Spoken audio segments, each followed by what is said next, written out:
नमस्कार। किडनी पाई वरदान ए 6टी फल शीघ्र दूर करिवो किडनीर किछि समस्या। एक खबर अनुଯାयी फल गुड़िकर अनेक एंटीऑक्सीडेंट गुण रही।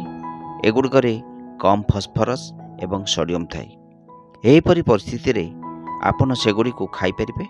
एक सुस्थ किडनी रक्तरू अधिक फस्फरस बाहर करथाए। जदि यह न हुए कठिन रोग, गंठी जंत्रणा, दुर्बल हाड़ भली समस्यार आशंका बढ़ी पारे। जदि आपण किडनी रोग अच्छी तेबे उच्च पोटासियम सहित कदली, खजूरी, आप्रिकेट, तरभुज इत्यादि खाइबा ठार दूरे रुहंतु। आपण बीरी, चेरी, अंगूर, आप्पल, घी इत्यादि खाई परिबे। डाळिंब विटामिन सी, के एवं एंटीऑक्सीडेंट रे भरपूर खाद्य खाइबा निहाती दरकार। यह किडनी को सुस्थ रखे। किडनी को सुस्थ रखापी आपण डाळिंब खाइबा उचित। एथिरे एंटीऑक्सीडेंट थाए जहाँ शरीर रे प्रदाह, रक्तचाप एवं कोलेस्ट्रॉल ह्रास करथाए। कम फस्फरस एवं सोडियम हेतु यह किडनी पाई एक उत्तम फल बोली कहा जाए। आप्पल रे बहुत कम पोटासियम एवं फस्फरस थाए। एहीपरि परिस्थिति रे किडनी को सुस्थ रखापी आपण आप्पल खाई परिबे। एथिरे विटामिन सी एवं फाइबर थाए जहाँ कोष्ठकाठिन्य रोकी थाए। साइट्रस फल अंगूर, लेंबू, कमला परी साइट्रस फल गुड़िक विटामिन सी भरपूर अटे जहाँ किडनी स्वास्थ्य रे उन्नत आनी थाए।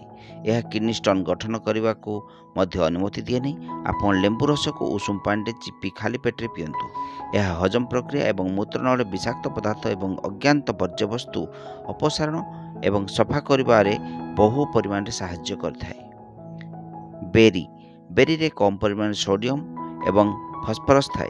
ब्लैकबेरी, स्ट्रॉबेरी परी बेरी रे vitamin C, manganese, folate, antioxidant, potassium, fibre भरपूर अटे।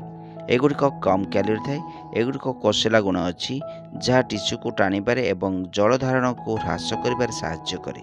आपण प्रतिदिन एही फलर एक पात्र खाई परिबे। आवाकाडो एथिरे बहु पोटासियम थाए। आपन किडनी रोग अच्छी तेबे यहाको खाइबा पूर्व डाक्तर सह कथा हुंतु। जदि किडनी संपूर्ण सुस्थ तेबे आपण सीमित परिमाण रे आवाकाडो खाई परिबे।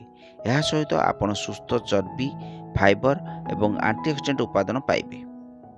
सपुरी किडनी को सुस्थ रखिया पई आपण नियमित मोती, पेचा, तरभुज, चेरी, अंगूर, सपुरी इत्यादि फल मध्य खाई परिबे।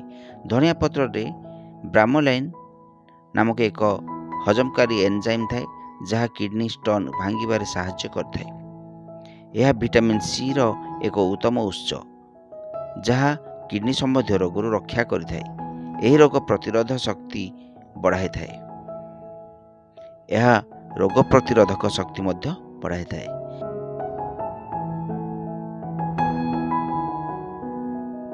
धन्यवाद दर्शक बंधु। आज पई एतिकी। आम सह जोड़ी रुहंतु एवं आमे आपण पई निश्चय कंटेंट बा उपादान सब नहीं आसिबु। धन्यवाद।